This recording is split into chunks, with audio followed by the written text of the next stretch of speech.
Okay, so let me clear up a little bit of stuff about linear transformations as well. So this is an addendum to the other video, because that was just running through an example of kind of how to use one. And I really didn't discuss what a transformation is, okay, a linear transformation. Okay, so in general, a transformation is nothing more than taking a vector or like an ordered pair and turning it into another vector. That's it, okay? Uh, and sometimes it's moving the vectors up and down. So like let's just see, if I have a transformation, um,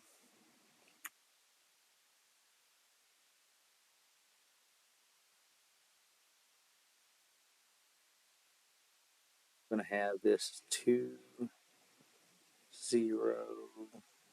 No, hold on, I'm thinking on the fly here.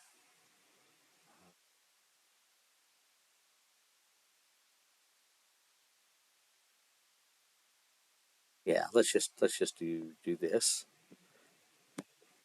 Okay.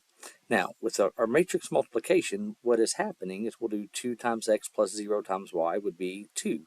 0 times x times 3 times y would be 3. Well, 2x and 3y. All right. So what we're doing on this particular transformation is we are taking any old vector here, okay, xy, and we're doubling the x coordinate and tripling the y coordinate. Okay, so instead of being there, the vector is going to be pointing way up here or something. We're just stretching it out and moving it a little bit. Okay, um, so transformations just do things like that. We stretch them, we move them, we can, move stuff left, we can move stuff right, blah, blah, blah, blah. Okay, now a linear transformation is a special one. It's a special type. Okay, and two things have to happen for it to be a linear transformation. One, it preserves scalar multiplication. Now, what this means is that if I have a transformation and I look at my first little vector here, okay, and I say, let's just call it xy, okay. Now, let's say that I want to look at the vector 2xy. Okay. Now, 2xy, it's just going to take that vector and it makes it twice as long, right?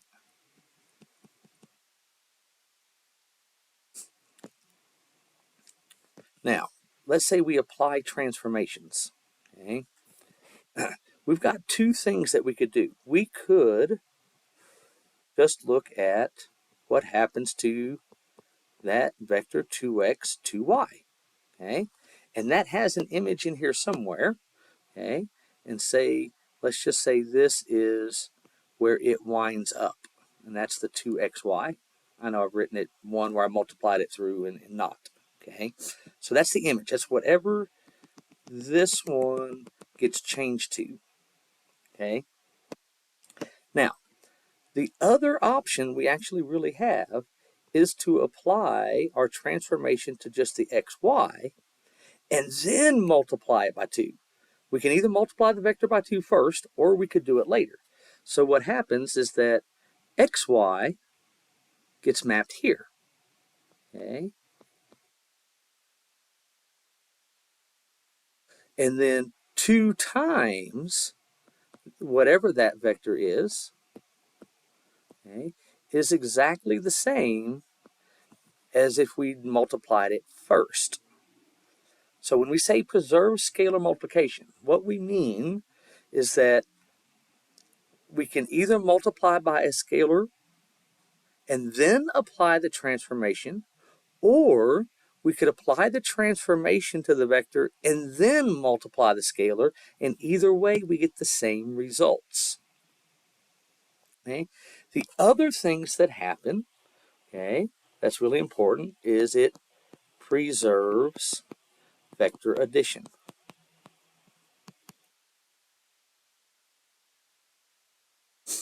Now, preserving vector addition in thing, let's say that we have two vectors. Okay, I'm going to call this one, vector x. Okay, and then I'm going to pick another one here, and I'm going to call this one vector y. Okay, now if we were to add x plus y, okay, draw my little parallelogram so I can get it kind of roughly. X plus y is going to look like this here in the middle. Now, let's look at the images of these things. Okay? With the transformations, okay, this one's going to map somewhere. So let's say that's the image for x. Okay? Then we're going to have an image for y, and it's going to map somewhere else, right? Now, this will be the image of x plus y. It turns out for a linear transformation that if you added the images, okay, you would get exactly the same thing. So kind of in layman's terms, you can either add vectors first, then apply your transformation, or you can apply the transformation individually and then add those results and you'll get the same thing. Okay? Now, with that in mind, we can talk about things and say, okay, well, let's say we have a linear transformation, okay, t of x, okay, and this transformation, we know t of some vector u is equal to 3, 5. T of some other vector v is equal to -1, 3. And what is the image of 3u minus 4v? Okay.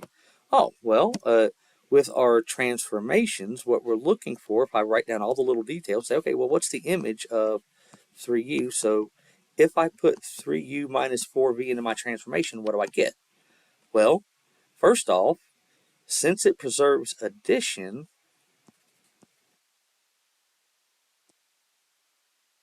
we could look at these individual pieces. Okay?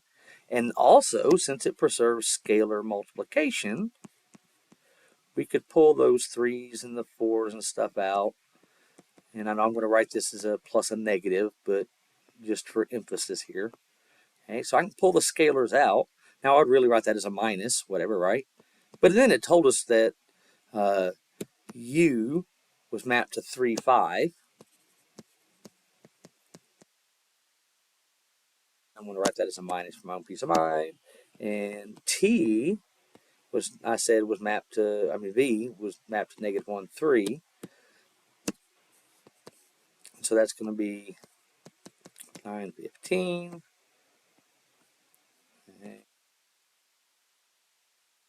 12. Add those two things together. So that's going to be 13, 3. So the image would be the vector 13, 3. Okay? Basically, all you do is you can substitute. Whoa, I didn't mean to scratch that out. I meant to highlight it. I used the same color. Okay? You can just substitute that in for u, that in for v, and you'll be in good shape. Now, this only works, though, for linear transformations. If it's not linear, that will not work. Okay, so a linear transformation has these two special properties. Okay, if you stretch it beforehand or stretch it after you do the mapping, it doesn't matter. You get the same thing. If you add vectors first or wait until you actually find their images and then add it, you get the same thing. That's what makes it a linear transformation.